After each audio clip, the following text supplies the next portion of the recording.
like to introduce General Colonel William Extra Billy Smith. But you never know what the future may hold. That's true. He has been an entrepreneur, an attorney. He founded a freight line that had a government contract to deliver the mail to Georgia from Washington, D.C., going through Lynchburg and points south. He collected and grew a fortune from that, among other things, and with his law practice in Culpeper. He was elected, he was a member of the Virginia Senate, the House of Representatives of the United States Congress, twice governor of Virginia, and in between that he was an attorney in Culpeper and Fauquier counties. He goes to California with the gold rush and makes a considerable amount of money, and then he returns to Virginia. He volunteers with the Confederate Army, or the Virginia Army, pardon me, because of his actions at Manassas or Alexandria. Pardon? The first skirmish you were in. Fairfax Courthouse. Yes. He is promoted to colonel. Opportunity comes his way often, and he maximizes it. He was the commander of the 49th Regiment. The Warren Blues, Company D, was a member of that. And Miss Pearl Bowen, the lady over there in the second niche, her father was a member of his company, of that regiment, and served under Extra Billy. He is elected governor of Virginia during the war, resigns his commission, and is the governor of Virginia at the end of the war. And he will tell you all about his experience during that period, among other things. So I introduce to you Extra Billy Smith. Our author of his biography could not be with us tonight due to a sudden visit of his wife's family. So, Extra Billy will talk about his life. And I'm sure, sir, you can understand when the wife's family shows up, you better be around and smile and make yourself quite pleasant. Thank you, Miss Suzanne. As she said, I had a somewhat varied career. I was in the House of Representatives till it adjourned this March of 1861. But when the war broke out, I was still a civilian. I had gone to Fairfax Courthouse. The Warrenton Rifles from my hometown of Warrenton, not to be confused, of course, with the Warren Rifles, was stationed at Fairfax Courthouse. I went there to visit. Not only were they there were two regiments of cavalry, and the post was under a friend of mine at that time, Lieutenant Colonel Richard Ewell.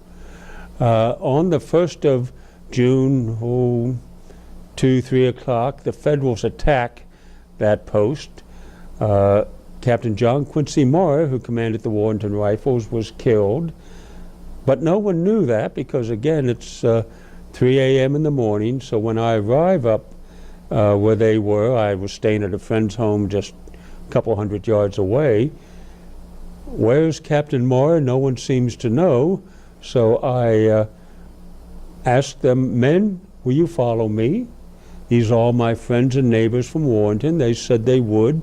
We marched forth. We basically chased the Yankees out of Fairfax. So several weeks later, I go to Richmond to tender my services to Governor John Letcher. The Army was being organized. I did not have military experience. I did not have military training. But what they needed were people that were good at organization. I had started from nothing and built up this stage line, 650 some miles from Washington City to Milledgeville, Georgia. I had again served on various committees in the House and the State Senate, so I was a good organizer.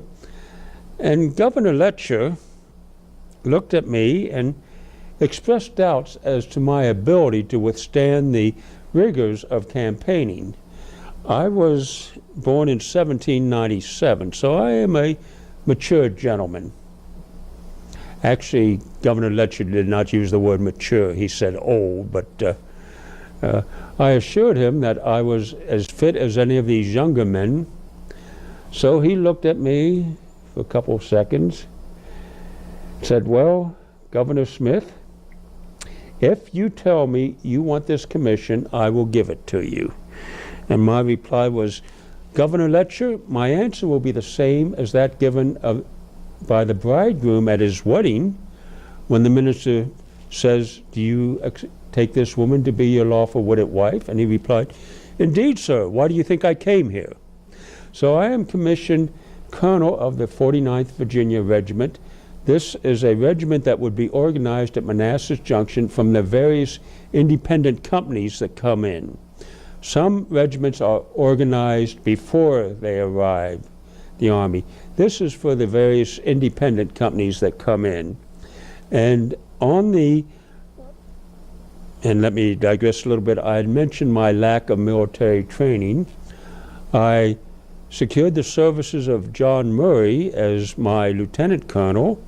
Colonel Murray had graduated from West Point, served in Mexico, and had resigned about 10 years earlier to become a farmer in Loudoun County. And for my major, I obtained the services of my nephew, Caleb Smith. Major Smith had been 2 years at West Point. He had left, became an attorney, but when war broke out with Mexico, he was commissioned in the U.S. Regular Army, fought in Mexico, stayed in the Army, served in several Western campaigns against the Indians, and didn't leave the Army till spring of '61. So I believe I had two very good teachers there.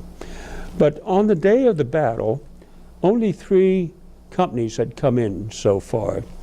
The Amherst Rough and Readies from down in Amherst County, the Loudoun Rifles from up in Loudoun, and your fine friends, neighbors, sons, brothers, whatever, of the Warren Blues from here, of course. A fine-looking body of men, well uniformed. I understand that you ladies of Warren County had provided the uniforms, doing the sewing, and as far as anything that could be manufactured with a needle, they were in good shape. Uniforms, socks, shirts, haversacks, things like that. But they had no arms, so we were able to supply arms with them. On the morning of the battle, though, they had not received any accoutrements. Accoutrements are things like cartridge boxes, bayonets, bayonet scabbards, and such. But we were stationed down a long Bull Run by Lewis Ford. We were there to guard a section of artillery that was on a little knoll there. The Federals had come into Centerville a couple days earlier and had actually moved down towards Bull Run below us. There had been a bit of skirmishing there, but things had been quiet the last day or two. We could see across the way various Union columns marching up and down at night. We could see the glow from their campfires, but it was relatively quiet until the morning of the 21st. It was still quiet in front of us, but upstream to the left, we could hear something was happening. First stray shots, then volleys, then bigger volleys, more often, artillery joining in, and the rate of fire increased, which showed more men were getting involved, and it was getting louder, which meant it was working its way down towards us. We were waiting for orders, and a bit after noon, we did receive orders. General Beauregard sent out general orders that all troops not immediately engaged with the enemy should report to Henry Hill, where the main fighting was going on. I formed my men up. We started marching. We had only gone half a mile or so when I saw a company of infantry over in the field, which seemed to not really know what they're doing. I went over, talked to the captain. They were a company from the South Carolina regiment. They had been detached, but when they came back, their regiment had gone. They had no idea where they should go, what they should do. I explained to the captain about General Beauregard's orders and told him that we were marching to the sound of the guns and suggested that he place excuse me, he place himself and his men under my command. I just had dinner, and that last little piece of coleslaw is. He readily accepted, so we marched off now with 4 companies instead of 3. Maybe 15 minutes later, another group of troops. This time it was 2 companies of the Mississippi Regiment. I had the same conversation with their captains. I made the same offer and had the same response. So when we finally arrived on Henry Hill, I had 6 companies instead of 3. We came up kind of behind and to the right of General Jackson's line. We met General Beauregard there. I explained about the 3, I introduced myself, explained about the 3 additional companies. He assigned one of his staff officers to take charge of them and make sure they made it safely home to their regiment. He pointed out the general situation. There was General Jackson's men right behind the crest of the hill. You could look down over the Warrenton Road there and up to the far hill, and you could see groups of troops moving, our men falling back, Federal forces advancing. General Beauregard said this is where he was going to make a stand, so he ordered me to take my regiment, and I suppose technically it's a battalion, which is part of a regiment, but I'll use the term regiment, down to the left and fall into line, extend the line is the military term, to the left of General Jackson. We marched down there. When I arrived, I found out that a Georgia regiment had actually taken that position. So we went down to the end of the Georgia line, and there was just room there for my 3 companies to fit between the end of the Georgia regiment and the Sully Road. So we moved into position there. Now, if you read newspaper accounts, I don't know how they do it, but somehow these newspaper men seem to float on clouds up there, and they can tell you exactly what's happening over here and what's happening 2-3 miles away and which went first and everything.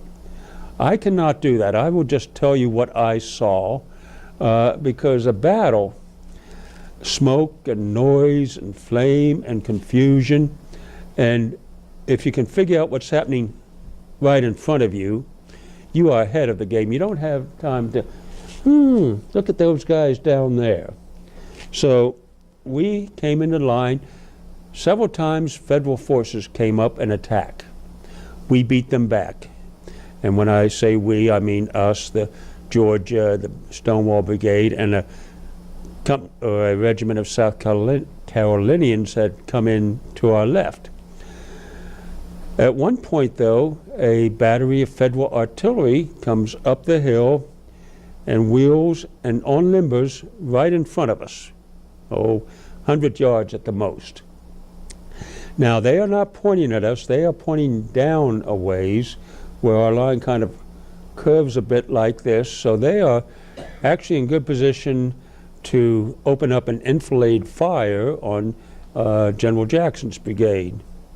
And like I said, I've been learning these military terms, so I'm showing off a little bit, but that means they're going to shoot them from the side. This could probably do a lot of damage to them, and if they should spot us and go like this and load with triple canister are little balls of iron about that big, and each charge has around 30 depending on the type of cannon. So triple canister, you're getting almost 100 balls like that from 6 guns. A large sawed-off shotgun, you can imagine what that would do. This was not a good situation to be in, so I stepped up and turned to my men and said, men, you know, we would be in a bad fix if they opened fire on us. Let us capture the battery, and I led them in. We went in, and some of the troops on the right and left of us also came along. We drove the enemy out of the battery. They came back, drove us out. We came back a little later, mounted an attack, drove them out. They abandoned the battery, and they started, well, not to put too fine a point on it, skedaddling. They remembered important appointments they had in Washington City. Interesting thing, though, after that first attack, I was talking to one of the Warren Blues, a Private Sudworth, and he was telling me of the adventures of himself and another private. You have probably read accounts of the confusion at the battle. The flags were very, very similar. You know, the one on the right there, when it's hanging down, it's kind of hard to tell. You see red and white below and blue and stars up above. And the uniforms. There were, for example, several Union regiments that were wearing gray. Now, if any of you ladies were ones that helped provide the uniforms for the Warren Blues, that kind of gives you a hint as to what their color was. They were wearing the official Virginia militia uniforms, which were dark blue with light blue piping around it, silver Virginia state buttons, and a Virginia belt buckle, which is exactly the uniform of the Federal infantry, the dark blue, with the exception they had brass buckles and brass buttons and U.S. buckles. Well, Private Sudworth was telling me they made it all the way through the battery on that first charge, and somehow they missed the order when we pulled back. So they're in the middle of the battery, and they're looking around, and they're feeling pretty good. They notice a lot of men dressed in the same coat they have, but I don't recognize any of these guys. Look at their buttons. They got brass buttons and U.S. buckles on. We're in a bit of a problem here. So afterwards I asked Private Sudworth, what were your thoughts? And his first thought was, everyone knows that one Confederate can whip any 10 Yankees. They did, however, have doubts about 2 Confederates against 200 Yankees. So maybe their initial reaction would be, let's commence fighting, but maybe that's not such a good idea. Well, perhaps they could head back to our lines. They notice no one's paying much attention to them, but if all of a sudden they're running back to our lines, they're going to attract a lot of attention and a lot of lead. And there's one thing they did not. Getting killed on battle is one thing. Getting killed in battle with bullets in the back, that is something altogether different. But the fact that no one is paying any attention to them gives them the idea. Anytime you're in a difficult situation, if you just brass it out and pretend that you're exactly where you should be, and, you know, just really put on a bold face, a lot of times people will accept you, not for what you are, but what you look. And that is exactly what they did. They just brassed it out. If somebody started looking at them, they would just calmly stroll down a little bit. And a number of people saw them, but most of them probably figured they were just men who had been somehow detached from their company, which of course they were, but you know, they figured they would find it. So when we came back the second time, they were kind of sitting there, well, what kept you all? A great military lesson, the military advantages of audacity and putting on a bold front. Now, it occurred to me that I might ask Private Sudworth, did they ever consider surrendering? I did not ask that because I think he might have quite justifiably been insulted to think that I would think that they would consider such a thing. Well, as I mentioned, the Federals first start falling back, then more and faster and more and faster, and pretty soon they are hot-footing it to Washington as fast as they can go. I form my men up. We are waiting for orders to pursue them. We've won a victory in that we pushed them back. We haven't won a triumph. A triumph means that we're going to take them all, and that's going to be the end of the war. Well, for whatever reason, these West Point fellows decide we're not going to pursue. But so we're waiting for word. I ride out in front of my lines with my servant George, and there's a wounded Yankee officer there, shot in both legs. I dismount and go over and talk to him. He introduces himself, Captain Butterworth, commanding a company in the Michigan regiment. I ask how he's doing, and he explains his wounds. I have George get some blankets off my saddle. We make him as comfortable as possible. I then tell George to remain with him. I'm going to ride down the road, but when an ambulance comes by, make sure Captain Butterworth gets in and gets taken to the hospital. Well, I rode with Colonel Kent Kershaw of the South Carolina Regiment and several others. We rode on down. I just wanted to see what the situation was so that when we were ordered to move forward, we crossed the stone bridge up that next big hill. And if you're familiar, from then on there's a long slope over a mile down to Cub Run and then up to the heights of Centerville, and I could see Yankees streaming down there, a big jam up at the bridge and everything. And I mean, this is a perfect opportunity. I felt for sure that we would be ordered forward, so I returned to where the regiment was. As I came up where Captain Butterworth was, he was still there with George. I asked, why didn't you get him in an ambulance? And George explained that some ambulances had come by with Confederate wounded, and an ambulance driver is not going to stop and pick up a wounded Yankee officer instead of Confederates at the request of a young black man. Well, I stayed till the next ambulance came by, and drivers are much more understanding when the request is from a colonel who is a former governor, who is a former congressman and everything. So Captain Butterworth was placed in the wagon. I sent George along with him so that when he got to the hospital, George could tell the doctors that Governor Smith or Colonel Smith would greatly appreciate any services you can show him. The next day, George comes back to camp with a brace of pistols, which he said Captain Butterworth had given him to give to me in appreciation for my services. Well, we are waiting. Finally, we receive word that there will be no pursuit. These West Point fellows, well, our men are too tired. Indeed, my men were tired. Not as tired as the Yankees, though. And again, we give them a chance to rest. We're back where we started from. But I ordered Lieutenant Colonel Murray to take the men back to camp and made sure they were comfortable.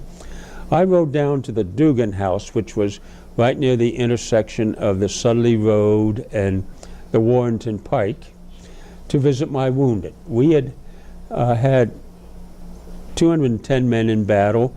We suffered 40 casualties. 19%,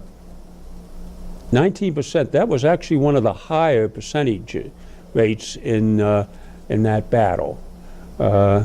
So 1 out of 5, just about. 10 were killed, and one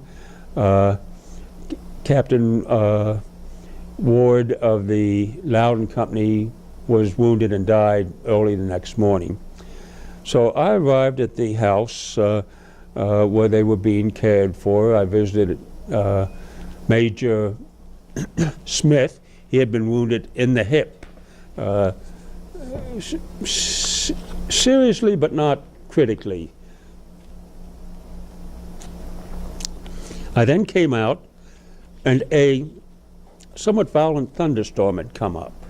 You know how some of these summertime storms are in Virginia. So I decided to wait a little bit before riding back to camp, so I sat down on the porch. They had a nice big porch, so sitting there with my back against the wall on the porch there. Next to me there was a Yankee Private, and we started talking. He was from the New Hampshire regiment, and he asked me where I had been during the battle, and I explained my movement. I was here, there, and everything. And he said to me, "I thought I recognized you when you rode up. 3 times during the battle, I had you in my sight, and I fired, and I missed every time." Well, I was indeed thankful for his lack of practice on the rifle range, but he was somewhat worried. He explained to me that he wanted me to understand that he was not doing this because of any personal malice towards me. It's just what his officers had told him to do. Nothing personal. I told him I understand the situation, and he acted just as I wished my men to would have acted. He may have been closer than he thought, because at one point my horse was wounded on the back of his neck. A bullet that just came and grazed the back of the neck, which meant it came within not too close to me. Well, finally, the rain did not stop, but it eased off a bit, so I rode back to camp. The next day, we were out on the field. We were gathering our wounded and dead. Most of the wounded had been gathered, but we were burying our dead. We were cleaning rifles. We were resting a bit. The following day, this would be the second day after the battle, some of my men were detailed to bury Yankee dead. Most of our men we had buried the day before. Usually their comrades would come out and find them and bury them, and maybe a little headboard that they had written a name and something on it.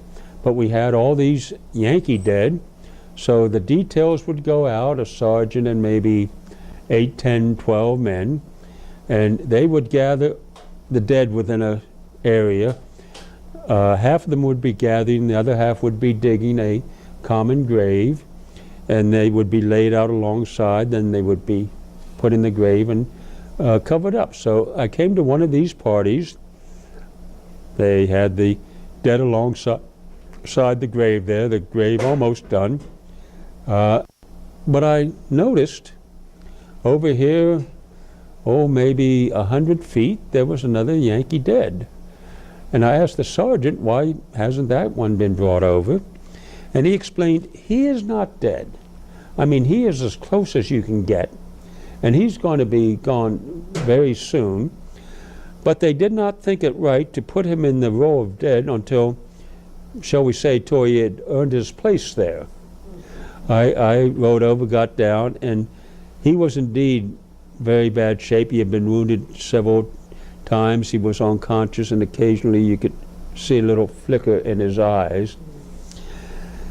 I had no hope for him, but I told the sergeant to get a blanket, pick him up, and take him back to the hospital. I then rode back. Over the next several days, the rest of my companies came in, and I might add, I was picking up these 3 companies on the ride up to from Bull Run. A 4th company that was assigned to me, the Sperryville Sharpshooters, had actually just arrived about noon at Manassas stations, but instead of wandering around trying to find us, they had actually fallen in with Captain James Kemper's 7th Virginia. So that's pretty much what happened. We remained in the area throughout the winter. We trained, we drilled. Drill was somewhat interesting. I was learning the drill from Major Murray and Colonel Murray and Major Smith. They would teach me the drill from the book. They would teach the men of the companies, and I would go out and try to put what I learned to practice. So one day I'm drilling one of the companies. We're in an enclosed field. I'm sitting on the top rail of a rail fence.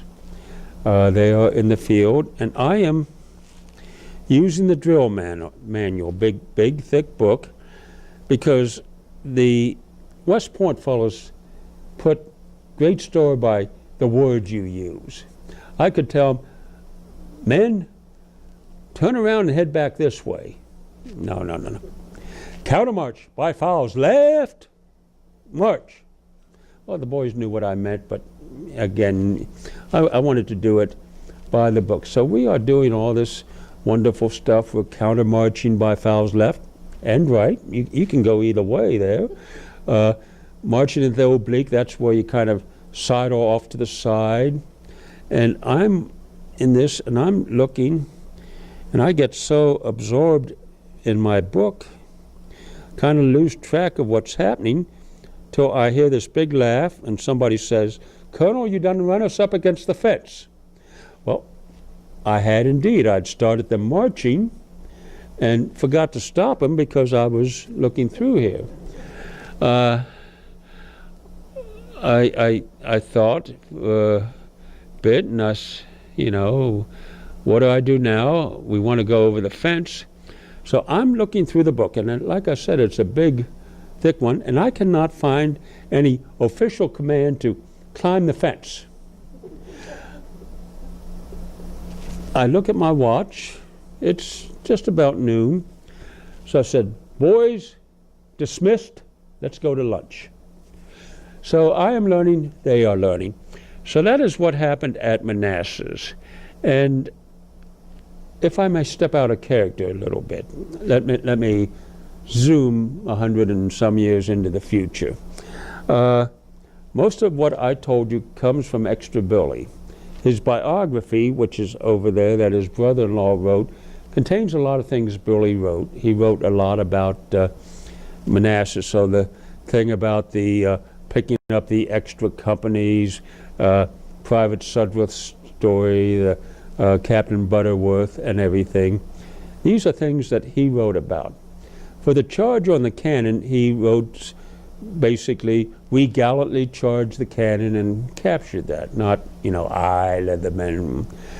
Well, if you go to the Manassas battlefield, or most books, they will tell you it was the 33rd Virginia that made that charge. And if you've seen Gods and Generals, the movie, and most accounts, I'm still trying to find a first-person account, but most of them are, some of the men got anxious, started forward, and Colonel Cummings is, no, and they keep going forward, and he is kind of, "Oh, what the hell, let's go." Well, there are 3 accounts. First of all, Lieutenant Funkhauser, who's of the Warren Blues. He has a book over there he has written, and actually Suzanne just showed me the original manuscript that he wrote after the war. He writes of how Colonel Smith goes out in front of the regiment, faces us, makes a very short and to-the-point speech, and led the charge. One of the lieutenants in the South Carolina regiment who had come up beside us wrote of how he looked down and saw Governor Smith come out in front of the regiment, make a speech, grab the flag, and lead the charge. And the most significant one is Charles Griffin, who commanded that Yankee artillery. He later ended up as a major general, one of the better ones they had. He wrote of how he had looked over and saw these troops at the edge of the woods. He thought they were Confederates, but commanding off, no, they're your supports and everything. He wasn't quite sure. In fact, he was somewhat unsure, but he writes of how he saw a man step out in front of the regiment, turn, speak to them, then turn back and lead the charge. Well, again, Cummings, okay, everyone's charging, might as well, what the heck, no, leading the charge, which makes me think Billy was the one who at least started it. Now, why are these guys from the 33rd Virginia charging on their own? Well, is it because right up here they can see Billy's boys moving forward? I mean, 4 or 5 guys charging forward on their own, that's one thing. 4 or 5 guys going forward when they see others charging, that's something else. So he doesn't really appear in the books, but I think Extra Billy deserves a lot of the credit for that. Ebenezer Butterworth was captain of a company in the 1st Michigan. He died in mid-August in the hospital at Chancellorsville. He is buried in the National Cemetery in Culpeper. And some years back, I went to visit him. I met him on the battlefield and everything. So I go in, and Culpeper is still an active cemetery. But you go in to the office there, and they've got a big book with all the names. You look up the names, and it's in section F, row 7, grave 3, or whatever. So I go to Butterworth. There's no Butterworth. Could they misspell it? Well, I start at the beginning of the B's, and I come to a Ebenezer Butterworth, better not butter, captain, 1st Michigan, and he's got a nice spot. You go up, there's a little knoll, there's the flagpole, and there's the walkway around it, and he's right on the walkway. Prime location. I mean, if you're selling real estate, that's one of the ones that would go fast. So I go up there, and on his grave, it is Butterworth. I start to do some research. Billy says Butterworth. I find from 2 different sources roster of the 1st Michigan, Ebenezer Butterworth. I find the 1850 and 1860 census, Ebenezer Butterworth, born in England. By the time of the war, he's married, has a couple children. I would say it is Butterworth. So next time I was in there, this is some months later, I bring copies of all these and talking to the lady there and say, you've got somebody here under a bad name. I do not want a new stone or anything. But what I would suggest, next time you redo the book, because it's the book, and then in the back they just add the new ones until such a time as it's time to reprint it. Could you maybe put a little thing under Ebenezer Butterworth, see Ebenezer Butterworth? Well, yeah, she asked, are you a relative? And no, just a historian that's interested. Well, if you were a relative, then we could start filling out the paperwork. And this is how she described it. The paperwork needed to make that little change. Well, he's been sitting up there for 150 years, nice location. I doubt that anyone's ever visited him. If his wife or children had visited after the war, they would have caught that. So he is sleeping peaceably. I am not a relative, and I don't want to start doing that much government paperwork. So if you ever go up there, it is Butterworth. not Butterworth, although we know it's there. So the point being, if Extra Billy Smith tells you something and the Yankee government tells you something, you know who to believe. The last thing is the 1st Minnesota, one of the famous regiments during the war. In the 1890s, a group of them came east, specifically to Gettysburg, where their monument was being dedicated. They fought hard there. They suffered over 80% casualties. It's one of the stirring stories. But they went up there, and there were a number of them, but one of them was a Private Milne, M-I-L-N-E. He had not been at Gettysburg, but he went with them, and they visited South Mountain and Sharpsburg, and then went into Washington, and decided the next day to go out to Manassas. Well, Milne was at Manassas, 1st Manassas, his first and last battle, and none of these other guys had been at 1st Manassas. So taking the train from Washington City out to Manassas Junction, of course, Milne is the one that's doing all the talking, and he explained how they were attacking up the hill, and he was wounded several times, a shell fragment, and then a bullet creased his head and knocked him out, and he was wounded again in the leg. So when the regiment withdrew, he was laying there, apparently dead. They left him on the field. He lay there the whole day, in and out of unconsciousness, the whole night, the whole next day, the whole next night. He was pretty much gone by the 2nd day, but he does remember at one moment, kind of not really completely conscious, but semi-conscious and aware of a Confederate officer standing over him, checking him out. Well, he was sent south to, he was taken to the hospital, sent south to Richmond, where the surgeon of the 1st Minnesota was. A lot of doctors stayed on the field to tend the wounded. Sometime later they would be released. He was wounded to the extent that he was no longer of service, so he was exchanged and released and discharged. So this is the story. They get out to Manassas Junction. They hire a carriage, buy a nice big box lunch, and hire a Mr. Henry to serve as their guide. Henry was a young lad during the battle.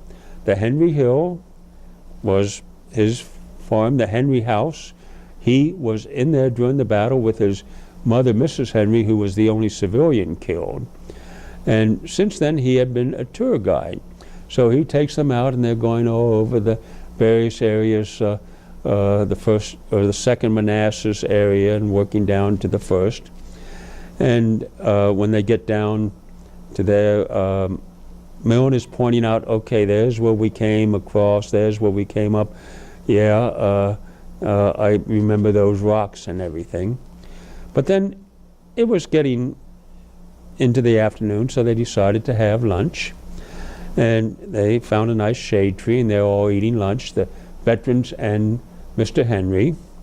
And now they are asking Mr. Henry, what's it like being a battlefield guide? And he's telling them he learned a lot from battle, but at this stage, a lot of the men he is guiding around are veterans. So he is learning as much as they are. Did he ever have anyone famous? And well, some years before, a couple years before his death, Governor Smith had come to the battlefield, and he had taken him around, and of course he's getting Extra Billy to tell his stories. And Henry starts telling the story that Extra Billy told him, that I told you about 2 days after the battle. Well, you can imagine as this story is going along, Milne his ears are perking up. I mean, it couldn't be anyone else. So when Mr. Henry got to the end of his story, he said, you know, Extra Billy said he always wondered what happened to that little Yankee. Well, Milne is, here I am. So Billy came across 3 Yankees after the battle and had nice interaction with all of them. Now, I can go on briefly after first Manassas, or I can end it here. That's pretty much where I was going to, and open it up for questions. What is your wish? You all are the audience. Well, okay. This is the stop button. If it gets too much, just come out and give me a poke. That fall, there's an election. I am elected to the Confederate House of Representatives.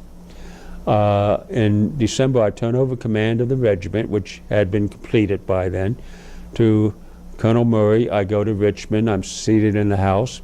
Spring, when the campaign season opens, I rejoin the regiment. We are sent down to the peninsula, where General McClellan is moving up from Fortress Monroe.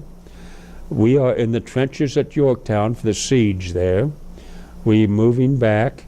At 7 Pines, we stop and turn and counterattack. I receive a slight wound to the leg, just kind of like that. It was actually more of a problem for my tailor than for my doctor. But the other wound was General Joe Johnston, the Army commander, seriously wounded. He was out of action. He would return sometime later in the Western Theater. But President Davis chooses the Army commander, a guy who had been sitting commanding a desk for most of the war. He had been up in the western section of Virginia early on, hadn't done too well up there, mainly because he didn't really have command up there. It was just, well, you coordinate all this. There was some hesitation about this Lee guy, but we quickly learned that I think it was E. Porter Alexander mentioned, somebody asked him, does he have audacity? And his response was that audacity is his middle name. And I told you how I learned the value of audacity from Private Sudworth. Well, he started an offense against the Federal troops. My regiment was in the brigade of General Mahone. We were down on the far right. We kind of brushed up against a little bit of the fighting, not really involved. McClellan moves back. New Yankee Army is coming down under General Banks. General Jackson is sent out to, the word General Lee used was suppress him. Polk is telling his men to rob and everything. Mid-August, my regiment is transferred to the brigade of General Jubal Early in General Ewell's division, serving under Jackson. We arrive after the Battle of Cedar Mountain, but in time for the Second Manassas Campaign. We are on the long march around to Manassas Junction. We are involved in the Second Battle of Manassas. At one time, General Early had 7 regiments in his brigade, which was most brigades had maybe 5. He was ordered to fill a line on the unfinished railroad cut, and there was only room for 3 regiments. He stayed behind in reserve with the 4, and as senior colonel, I took command of those 3. So I'm commanding a half a brigade, a demi-brigade, I believe is the French military term. We, of course, drive the Yankees back. We try to get around them at Chantilly without success. We're in a bit of a dilemma. We can't go east because Yankee fortifications. If we go west, we're just getting farther away from everything. We go south, well, this whole area has been devastated. So that leaves north. We're going to cross the river, hopefully get some good square meals, because during the Manassas Campaign, we are marching and outmarching our supplies. We did get a good feed when we captured Manassas Junction. Those Yankees do eat well, but most of the time we're marching and the boys are just grabbing corn out of the fields and apples off the trees. And a bit of a problem there. A nice roasted ear of corn with butter and salt. I mean, it's great. Well, we don't have butter, we don't have salt, we don't have time to stop roast it, and it's not ripe yet. So marching along, eating green corn, and of course the apples aren't ripe yet either, so you can imagine what that's doing to stomachs. But anyhow, we go up into Maryland, we come back, we surround and capture the Yankee post at Harper's Ferry, then up to Sharpsburg. We are on the far left of the line, heavy fighting. At one point, General Lawton, the division commander, General Ewell had been wounded at Manassas, is wounded. General Early steps up to division commander. I take command of the brigade. I hold that position for about 10 minutes when I wounded 3 times in one volley. You would think 2 of those guys could find somebody else to aim at. Once in the arm, once in the leg, and seriously here in the shoulder. It kind of grazed the collarbone. Fortunately, it did not shatter the bone, which is what often happens, but it had knocked off splinters and chips, and they're pulling these out. It's questionable whether I survived, but I do survive. My servant George gets me back to Warrenton, and then a couple days later, as the armies are moving in, to my wife's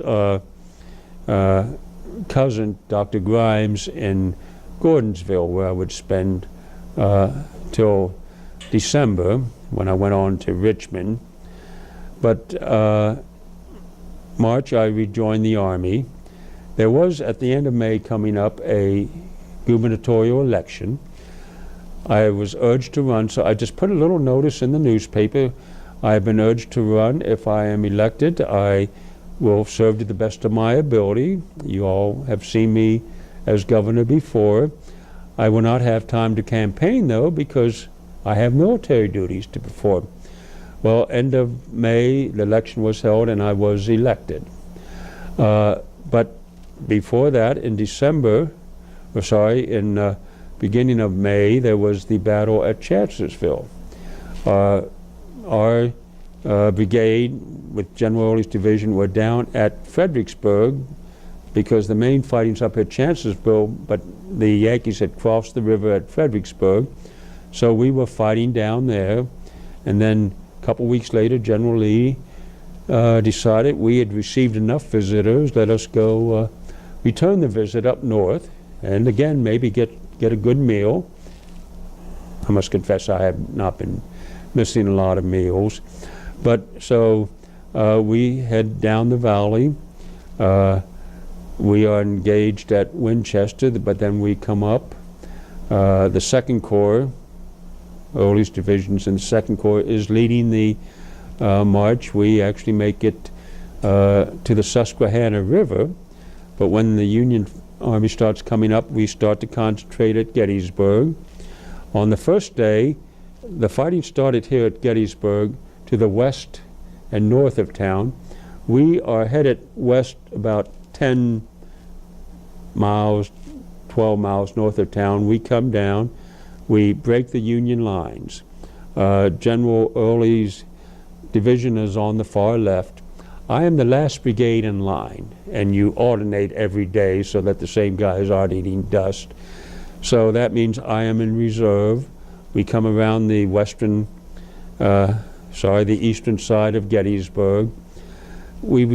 I received reports of possible Yankee troops out on the York Road and the Hanover Road.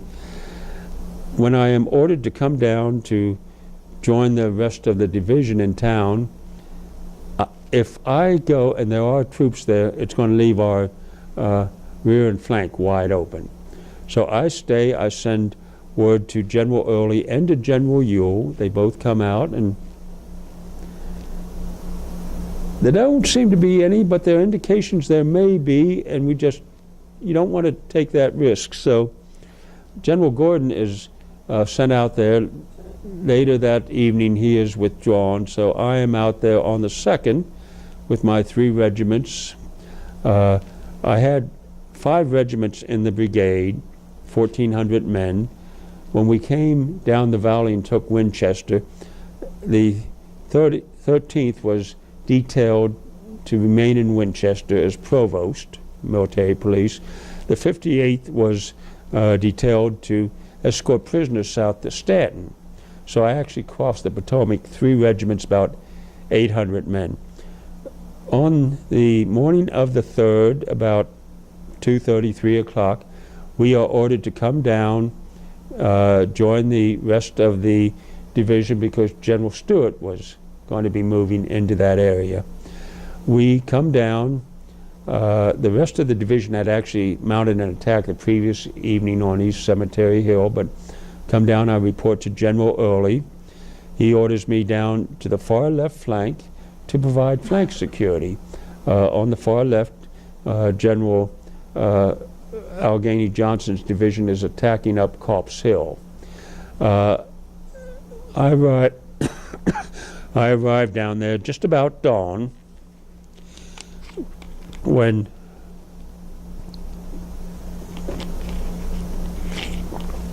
the Yankees had mounted an attack against the far left of our line, which was basically just a skirmish line. Regular line is 2 deep, elbow to elbow. Skirmish line is about every 5 yards. Along a stone fence there, which protected the back of General Johnson's division. Just as the Yankees were getting ready to break through there, we arrived. We drove them back. We took position behind that fence. There was a meadow in front of us, a little knoll across that with a Yankee brigade.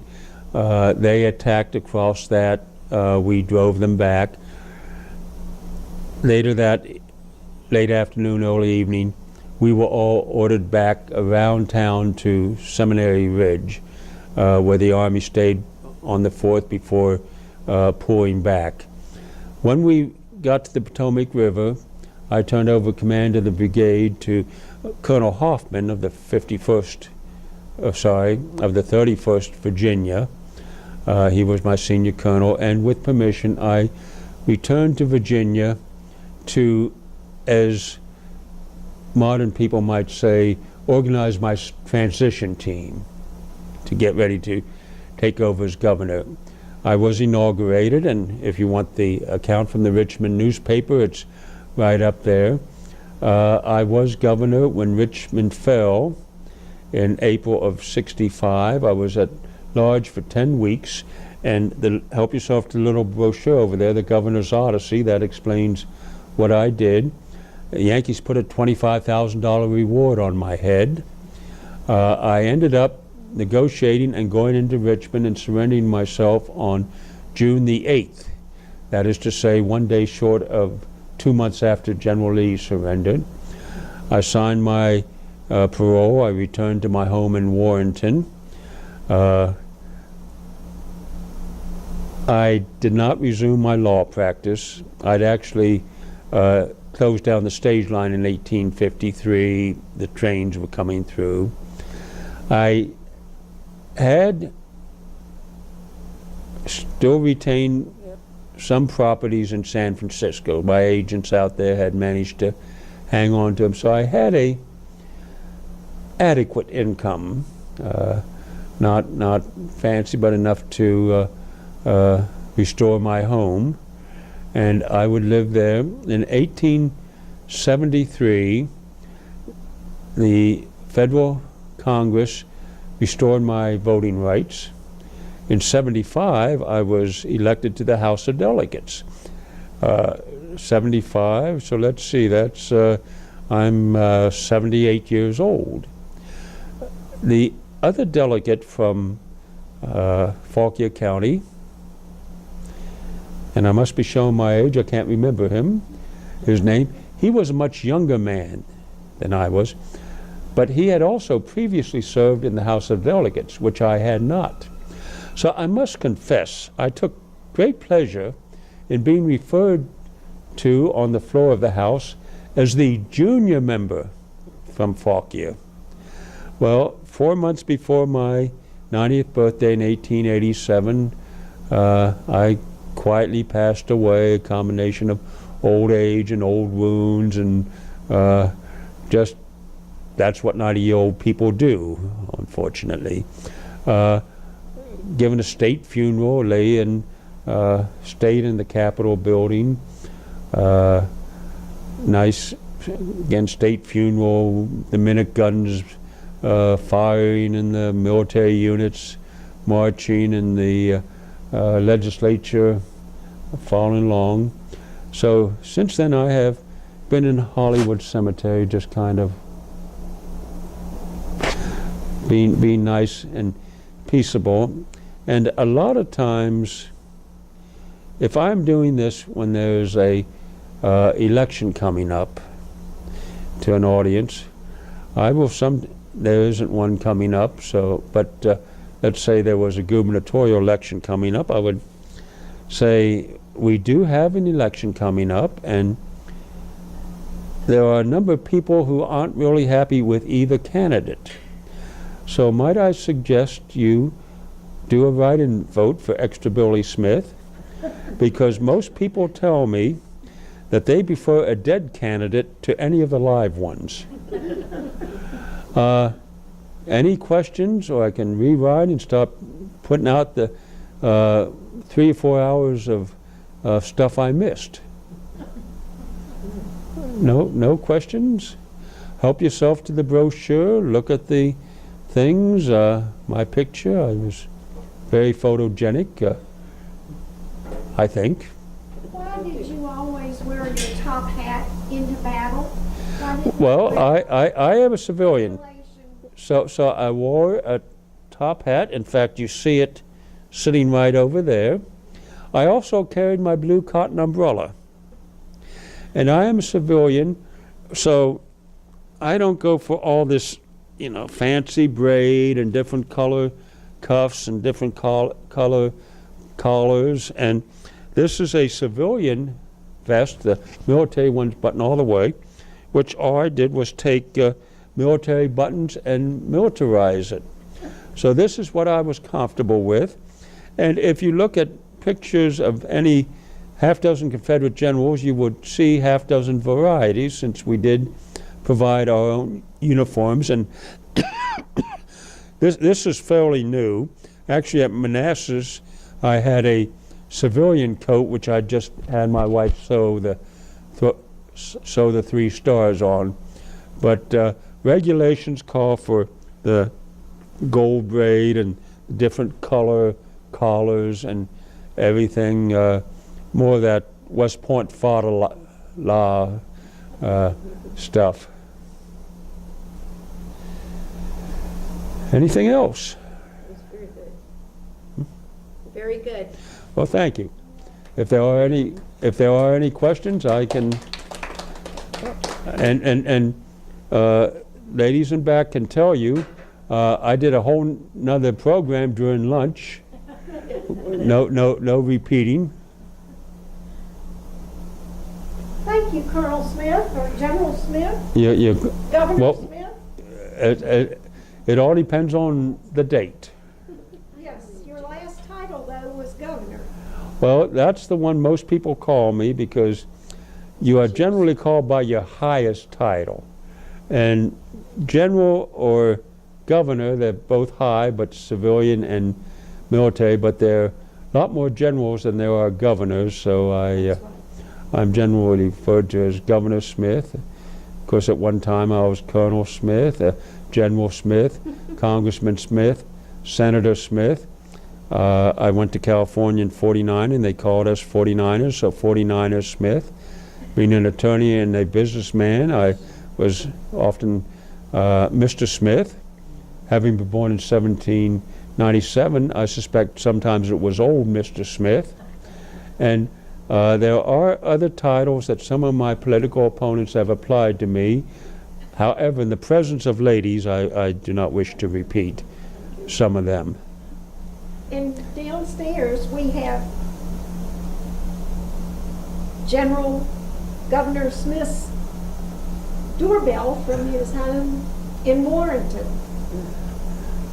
Moneta, is that Moneta? Monte Rosa. Monte Rosa. Yes. which is still there. infantry case. And I'm not sure who owns it. The man who owned it, Mr. McDonald, passed away maybe 3 years ago. I know he had children, so I'm hoping one of them inherited it and is keeping up. He had shown me around. He had a number of artifacts and rooms and rooms and rooms and rooms of books. Do you live in Warrenton now? Well, I suspect that in 150 some years, I'll live in Buena Vista, which is just east of Lexington, up in the Upper Valley. But if you're talking Extra Billy himself, he lives in Hollywood Cemetery, just minding his own business. It's very good. Again, if you have any questions about any of these things, I have a land grant that he signed in 1848 as governor, and a justice of the Peace Commission 1846 as governor. A letter about him written in 1836 from James Barber, who was U.S. Senator, had been in John Quincy Adams' cabinet, was kind of the dean of Virginia politics, to David Slaughter, who was in the Virginia State Senate, talking about how Extra Billy was campaigning in Rappahannock County and other things. And that was important because it was Slaughter's seat that he was campaigning for. My first political campaign, my first victory. Did I mention how I was elected governor the first time? Well, in 43, I had moved to Warrenton. In December of 45, I had been at a case at the Brentsville, or Prince William Courthouse in Brentsville, and riding home, I'm riding through Warrenton. Brentsville's to the east, my house was on the west. So I'm riding down the road, a number of people addressed me, "Good evening, Governor Smith." "How are you, Governor Smith?" Well, naturally, this aroused my curiosity. At that time, the governor was elected by the legislature. Without my knowledge, some of my friends had put forward my name, and word had just been received that I had been elected. In fact, I was probably the only one in town that did not know I had been elected. Also, another interesting one, my first run for the U.S. House of Representatives was in 1841, and I lost by 6 votes. Mr. Banks, my opponent, went to Washington City. He was sworn in. He's sitting in the House. But there had been a number of irregularities which I brought to the attention of the House. They were referred to the Committee on Elections. And after much deliberation, it was determined that the election should be rerun. It was, and as a result, I won by 200 and some votes. So now Mr. Banks is out and I am in. They did vote to give me the pay and allowances I would have had I been in there the whole time. Well, I come up for election, of course, 2 years later, in 43. Meanwhile, the Whigs had captured the Virginia legislature. And I was a Democrat, and it seemed that I pretty much had things wrapped up in my district. This is the district south of the Rappahannock River: Culpeper, Greene, Madison, Orange, that area. Well, the district north of the Rappahannock, Fauquier, Loudon, Prince William, so on, had a 2,200 Whig majority the previous election. So what they did, they redistricted Culpeper County into that district north of the river.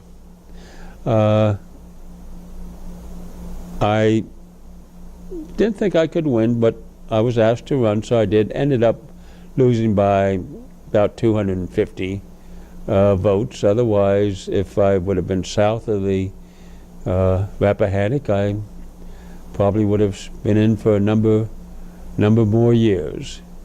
So, yes, politics and elections are interesting things to go through.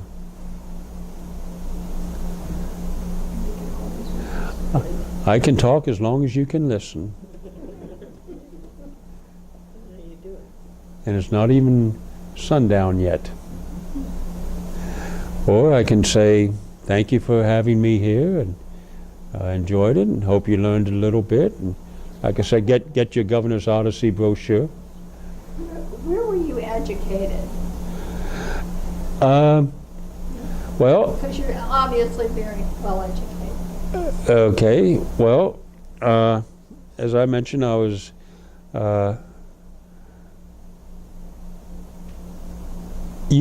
give me a date.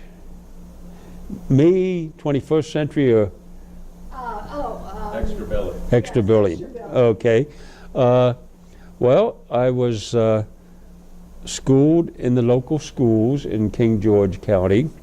In fact, when I was 10 years old, my father sent me to live with Judge, all of a sudden I lost his name, in Fredericksburg, so that the judge could determine if I was capable of receiving a classical education. He said I was, so I was sent to the Plainfield Academy in Plainfield, Connecticut. This was in 1813. Well, the following year, war broke out with the British. I am, 1811 and 1812 the war broke out. Well, I'm a 15-year-old, which meant I had these dreams of military glory. You know, I know I could take on the whole British Army. Well, maybe not single-handed. I might have to get 2 or 3 guys to help me. So I write to my father asking him to use his influence to procure for me a position as midshipman in the Navy. Might as well go to sea and can maybe even invade England and do another John Paul Jones. Well, my father, being older and wiser, did not have these same dreams and ambitions. He wrote me a letter to immediately return home, and I believe he thought I would run off on my own. So I came home. I was sent to Hanover Academy in Hanover, Virginia, when my mother died in 1814. The following year, I began the study of law, first with Judge, oh my goodness, I apologize, the judge in Fredericksburg. He's the one that got me admitted to the bar and everything. And then with Mr. Moore in Warrenton, and finally with Judge Winder in Baltimore. Judge Winder, if you're familiar with the War of 1812, he was command of the army at the Bladensburg races.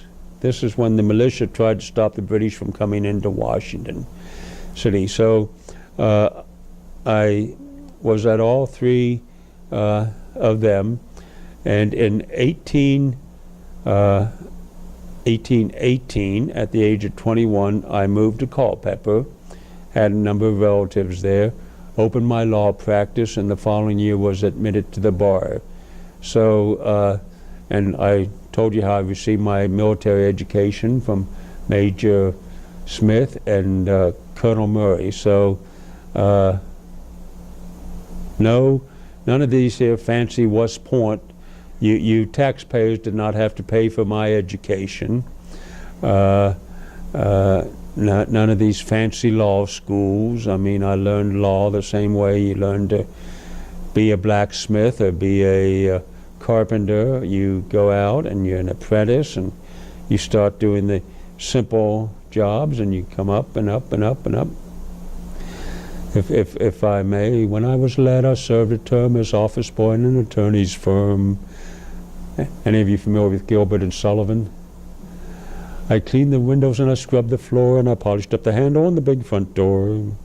I polished up the handle so carefully that now I'm the ruler of the Queen's Navy. Gilbert and Sullivan, HMS Pinafore, if you're familiar.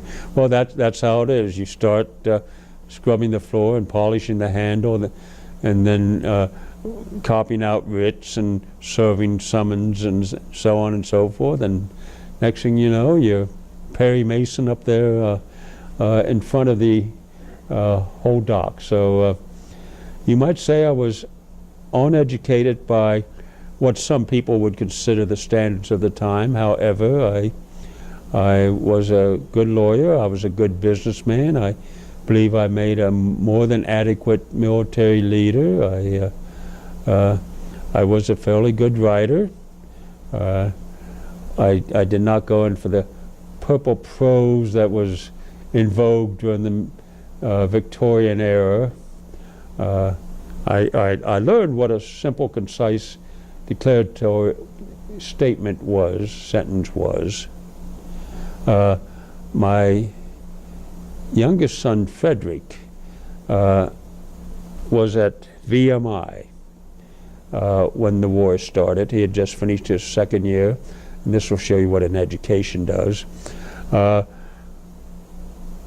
The VMI cadets were taken to Richmond to serve as drill instructors for the troops being trained there. And he was such a good drill instructor that he became Sergeant Major, the top non-commissioned officer of the 49th Virginia. Nothing to do with Daddy being colonel, you understand, just he was a good drill instructor. But when I became a general, he was my aide. When I became governor, he served on a number of other staffs. He ended up the war with Mosby, so he never surrendered and signed a parole.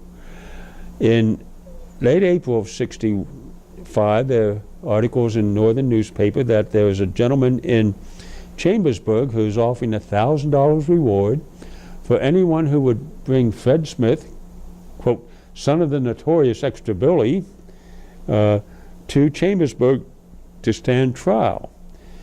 Fred had been with General McCausland when he burned Chambersburg, and he had commanded the detachment that burnt this man's property. So Fred went west. 1880, he's running a hotel in New Mexico. In the 83, I think it was 82, 83, he appears in Tucson, Arizona, accompanied by what a newspaper would describe as a young lady who was a revelation to the people of Tucson on the subject of female beauty of the blonde variety, with a name Pansy, a hot blonde named Pansy. I mean, there's got to be some good stories there. The paper continued, everyone assumed they were married, till they had a wedding a year or so later, then everyone assumed they had not been married. Well, Fred got a job in the land office there, collecting payments for federal land that was being homesteaded and everything. And one day in 1888, he does not show up for work. Pansy has no idea where he's at. And no one seems to know what happened to $25,000 that was in the safe. He absconded. Pansy later divorced him, but he ended up going to South Africa. He would later marry there. Young lady, she was born in South Africa. Both her parents, though, were immigrants from England. He would die there in 1927, and he is buried there. So You know, he had 2 years of education at VMI, but obviously the honor code did not stick to him there. And they will tell you that a number of other stories. I can keep going as long as you can keep listening. Another story? Okay. How did the name Extra Billy? Ah, I was waiting for that one. I mentioned I had a stagecoach line. Well, in 1826, I was attorney in Culpeper. I organized a stagecoach line from Washington City to Culpeper. Once a week, it would go each direction. And the following year, I obtained a contract with the post office to carry the mail over that route. Over the next several years, I extended the route south, and the contract at that time was for a set period, usually 1 or 2 years, for a set amount to carry the mail between A and B with stops there, and there. 1 letter, a ton. It was a fixed contract. Over the next several years, I extended the route south through Charlottesville, Lynchburg, Danville, through the Carolinas, all the way to the Georgia state capital, which is Milledgeville. Yeah. Atlanta, I think that's a couple of shacks out in the middle of somebody's cornfield at this time. I also increased, well, my contract provided that as each new section opened, I would receive additional compensation because, of course, I'm carrying the mail much farther. I also increased the frequency so that daily a stage would leave Washington City for the 3-day trip to Lynchburg, and then 3 times a week, 6 more days to Milledgeville. And same thing, Milledgeville to Lynchburg 3 times a week. The mail, especially in that northern section, is being delivered much faster, daily instead of weekly. And again, there was a clause that granted me additional compensation. Well, in 1834, Congress was auditing the Post Office Department. They were looking at the books and noticed that there were a number of entries for additional compensation to the credit of William Smith. One day, Senator Benjamin Lee of Virginia, that is Lee, L-E-I-G-H, no relation to, I'm sure you've got his picture around here some place. Not here, but you all know who I'm talking about, our good general. In speaking on the subject, made reference to what he termed the extra payments for Billy Smith. That stuck. Well, almost 2/3 of it stuck. That payments kind of seemed to fade away, but extra Billy Smith, that has a good ring to it, and it became so popular you just had to say extra Billy, and everyone knew who you were talking about. And if you look at that first letter over there, it's 1836, and talks about a number of things, but the first time he shows up, Extra Billy is campaigning in Rappahannock County. Not Extra Billy Smith, but Extra Billy. Modern, if I say Madonna, you all know who I'm talking about, right? Mm-hmm. What's her last name? Exactly. You don't need her last name. You don't need the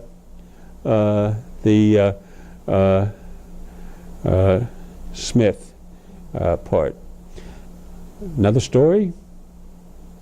Well, we were marching up through Maryland on the way up into Pennsylvania in '63. I'm riding at the head of my brigade, and along the road up ahead of us I see a number of young ladies. I later learned they were from a local female seminary, and they're down applauding and cheering for the Confederate troops as we come by. As they were obviously of Southern sympathy, I considered it my duty as a gentleman to stop and pay my respects. So I pulled my horse over. My boys kept marching past. I dismounted, came up, and introduced myself. And they expressed their delight at seeing my boys after many, many months of seeing nothing but Yankees march by. And one of the ladies was somewhat forward, if I may say. She said she was so happy she would like to give each of my boys a kiss. Well, I told her I appreciated the sentiment, but I had 800 boys, and we were on the march, so it was not really practicable. However, I learned enough of military customs to know that I could receive such a tribute on their behalf. Whereupon she saluted my cheek with her soft red lips. I've also learned that in the military, when one is saluted, one is obliged to return the salute, which I did. I then thought that I would be remiss in my duty if, having saluted one, I did not salute them all. I proceeded to do so, and some of them were a bit shy, and one young lady, oh, what would my father say if he saw me being kissed by a soldier? And I just told her, my dear, just tell him it was Extra Billy Smith that kissed you, and he will say it's quite all right.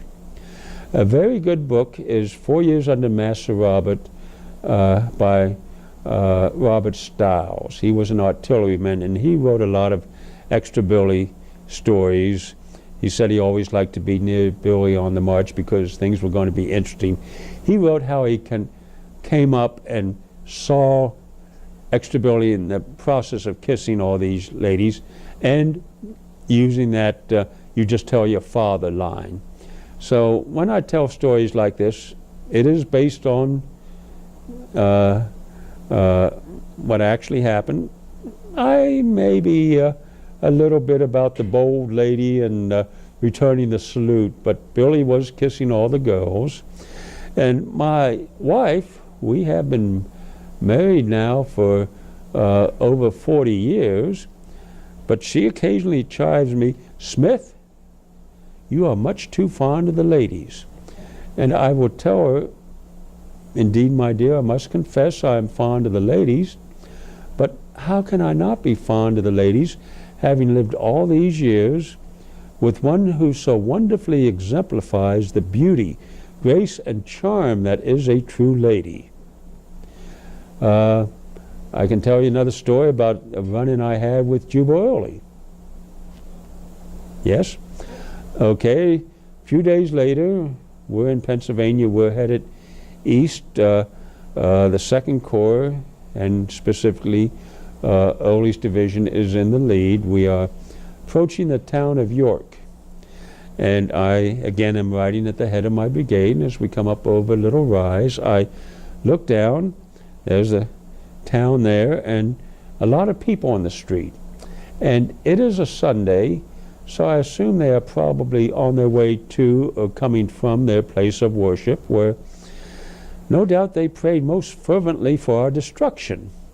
Well, I wish to show them we were not the second coming of Attila the Hun, as their newspapers would have them believe.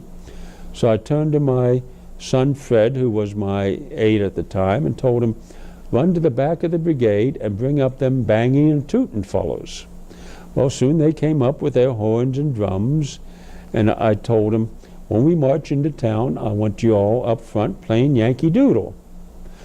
Well, they warmed up with a rendition of Dixie, but as we came into town there, up there, well, this of course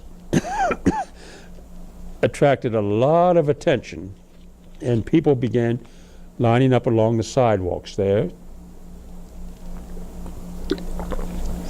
And as we're coming through, I'm trying to make myself sociable, so I'm bowing. Good day, sir. Lovely weather. Ladies, nice to see you out here, and so on. And my boys start to get in the spirit. They're, hi, how y'all? Which those Pennsylvania Dutch farmers had no idea what they were saying. Ja, what is this thing? But anyhow, occasionally, you know, somebody in the crowd would give a little wave and everything, and as we got into the middle of town, it was denser and denser. By the time we reached the main square there, it was pretty much full, and we couldn't really go forward. Now, in the Army, on a routine march. You march for 50 minutes, then rest for 10. Well, we were still 10, 15 minutes shy of our resting time, but I figured this was a good opportunity, so I halted the brigade, told them to stack arms and fall out and make themselves sociable. Well, soon the square was filled with groups of my boys and the townsfolks, almost like court day back home here in Virginia.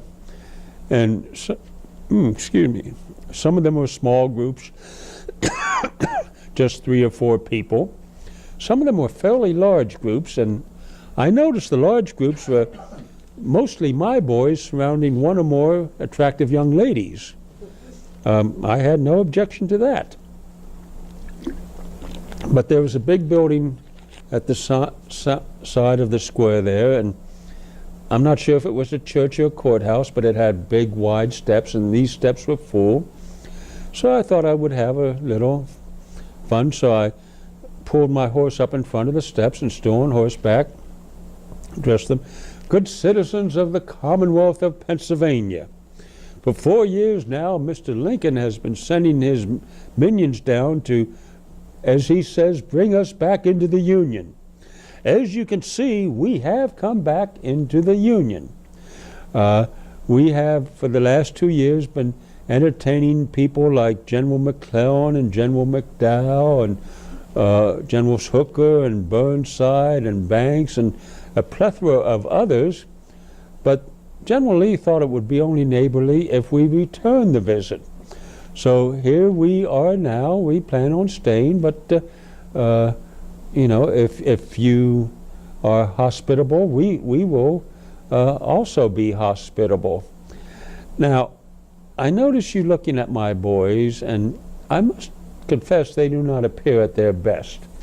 We have been marching, so we are dirty and sweaty, but our trunks have fallen behind, so no doubt when they come up, we will be able to put on our good uniform. Well, any of my boys that had a clean pair of socks was looked on as somewhat of a dandy. There were, of course, no trunks full of uniforms, but a little white lie. But so they may not look at their best, but let me assure you that beneath these somewhat dusty and dirty exteriors beat the hearts of true Christian Southern gentlemen. Well, I was starting to get into the flow of my rhetoric. The townsfolk were kind of getting into the flow. My boys were having a good time, when all of a sudden I feel this hand on my shoulder and reach over, and there is General Early on his horse next to me. Now, some of you are probably familiar with General Early. He is a fine soldier, a good Southerner, you know, a man that can be relied on. But there are 2 things about General Early. The spirit of jocularity does not flow in his veins. And he, along with, I have noticed, a number of other West Point grads, have obviously taken special classes there in the more colorful and emphatic areas of the English vocabulary. So if either of you gentlemen have ever done jobs like being a mule driver, you understand the language that mules take to get moving. So you can imagine, but there are ladies present, so I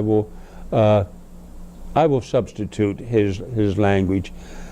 "General Smith, what, in heaven's name, do you mean by stopping your fine brigade here in the middle of this lovely community and making a long-winded speech to these fine, upstanding townsfolks?" Well, you can gather where I substituted my own words. General Early, I just wish to provide my boys with a little levity and to show these people we are not the monsters that their newspapers and leaders would have them believe. "General Smith, you are holding up the fast-paced march of our whole long column.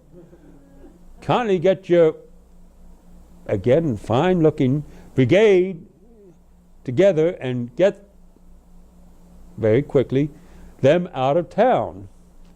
Well, he is my commanding officer, so I have the men form in.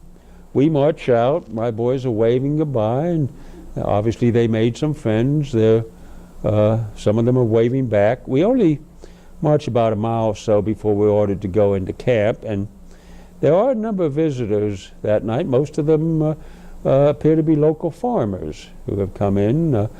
Again, my boys were trying to make friends with the young ladies, but it seemed it's the older farmers that there, and I saw some of them carrying various packages. I don't know what's in there, but whatever it was, I'm not sure if it was good for them, because next morning they come staggering out and headaches and kind of woozy on their feet.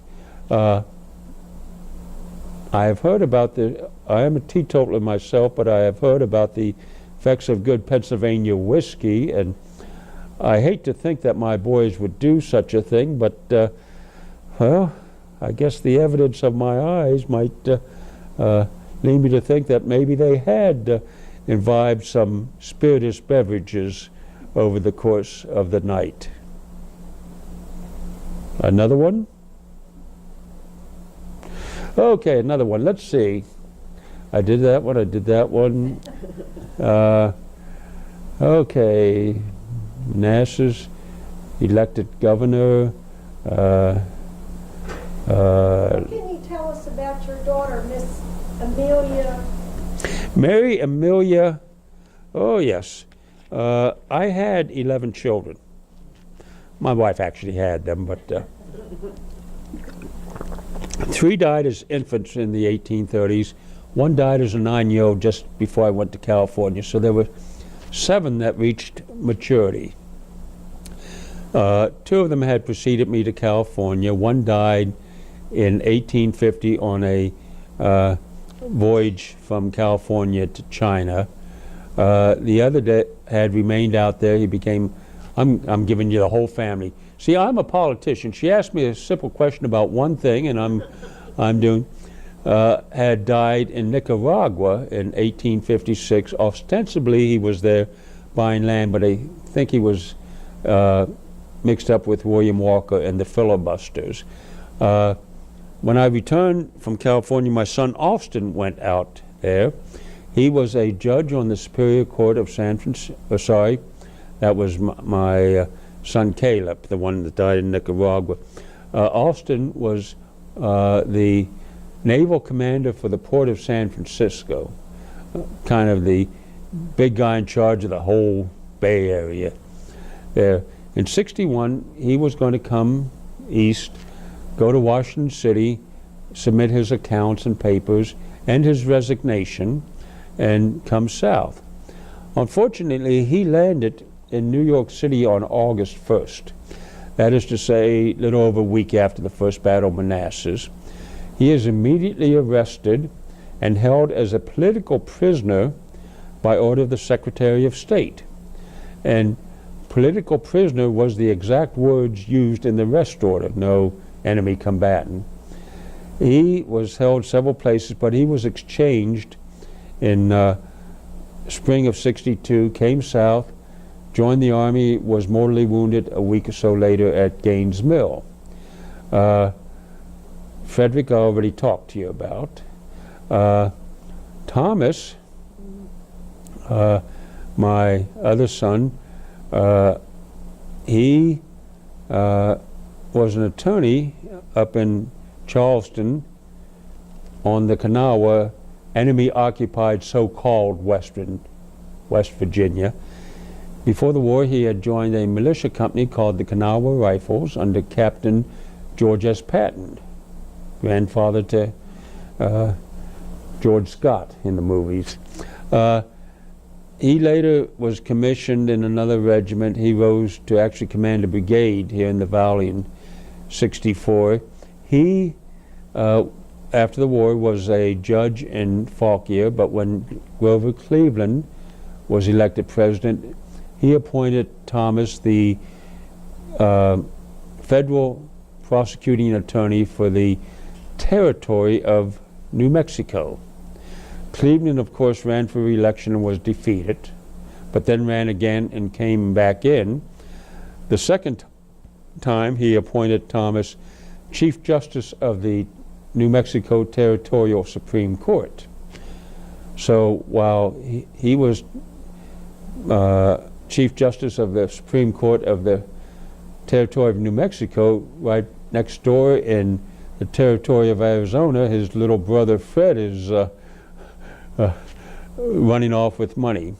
Thomas would die in 1918. Peter Bell Smith, most people called him Bell. Peter Bell was my wife's brother, who had gone to Texas, fought at San Jacinto, and was two-term governor. As a youngster, Bell had fallen from a tree and injured his arm to the extent that it had to be amputated. He was an attorney. He was not involved during the first part of the war. When I became governor, he became a lieutenant colonel in my military aid. He was with me the whole time that I was at large after the fall of Richmond. He actually died in a shooting accident in October '65, and his little death broadside is back there. That takes care of all the boys. Now we're getting to Mary Amelia Smith, my daughter, the only girl that survived into adulthood. A very accomplished young lady. I have heard people say, of course not when they knew I was listening, that she was not what you would call one of the fair flowers of the South, but a lady with an independent mind, although maybe a little weak in math. In 1850, the census taker came around. I was in California at the time. Must have been a Yankee, because he asked a question no Southern gentleman would, which is, how old are you? And she told him, 20. Well, in 60, I don't know if it's the same man, but he comes around, same question, 27. In 1870, the same question, and the reply is 35. And the following year, following census, it's 42. So she, I guess, didn't quite realize that a decade is 10 years and not 7. But again, she had her own independent mind. She, when I died, she sold the house and moved into, when I came back from California, I had built an office building in Warrenton. It is still there, called the California Building, right next to the courthouse, across from the Warren Green Hotel. She would live there till her death in 1918. Kicked the lawyers out, but they came back, and actually after the war, immediately after the war, I did not return to my law practice, but it was law offices in there.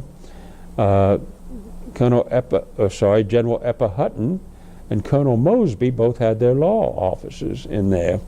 So it started as a law office, it served as a law office, and it is still law offices, which I guess establishes that lawyers are much like termites. They get into the building, you can't get them out, and I hope neither of you gentlemen are practicing attorneys. So anyhow, Mary Amelia lived in there. She was one of the founders of the Black Horse chapter of the UDC, which is the Warrenton chapter. She was very, very involved in that, and talking to Suzanne, talking to people there. I would love to get a picture of her, but doesn't seem to be one. So very capable, very self-assured, very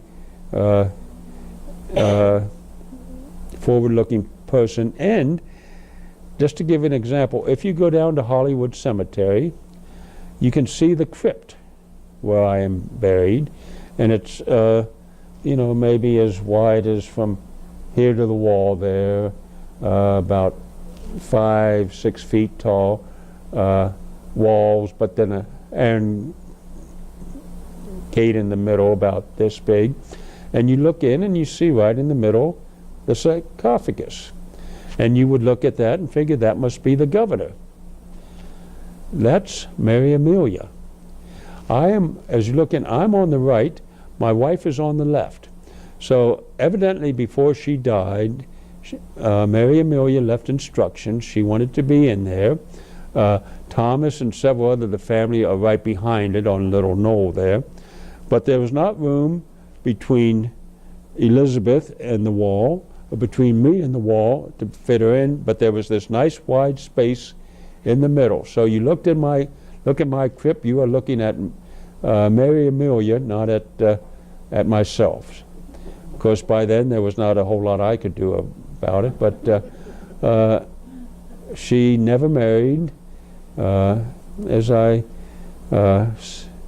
said, consensus of opinion was that she was, again, not one of the fair flowers. We're not talking Scarlett O'Hara here, but and of course after the war, as far as men looking for wives, it was pretty much a buyer's market for the men, because there were so many that did not come home, and a lot of the ones that came home were missing a leg, missing an arm, but so they weren't the best choices. But still, if you are talking about a man missing a limb or two and no man, again, back in those days, it was, you know, it's obviously a lot different now, but yeah, she, interesting person. I'm going to read some of the chapter reports that she probably wrote, because she was president a long time. Yes. She controlled the chapter. She pretty much got them going, and was for a number of years the president there. Black Horse chapter named after the Black Horse Cavalry, which was a company of cavalry that were raised in Warrenton. Behind me there you'll see pictures of Billy, but you also see his statue. It was Thomas and Mary Amelia that led the drive to get that statue up. It is now right behind the Capitol building.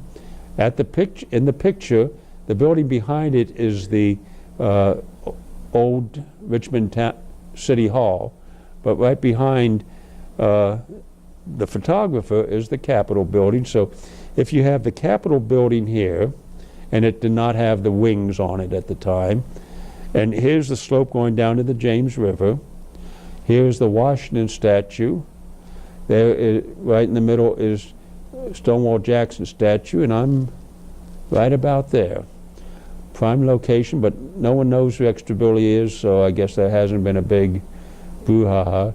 And also the fact that it's on state property and not city property or anything may, knock on wood, protect it. Thank you very much for being with us. My pleasure.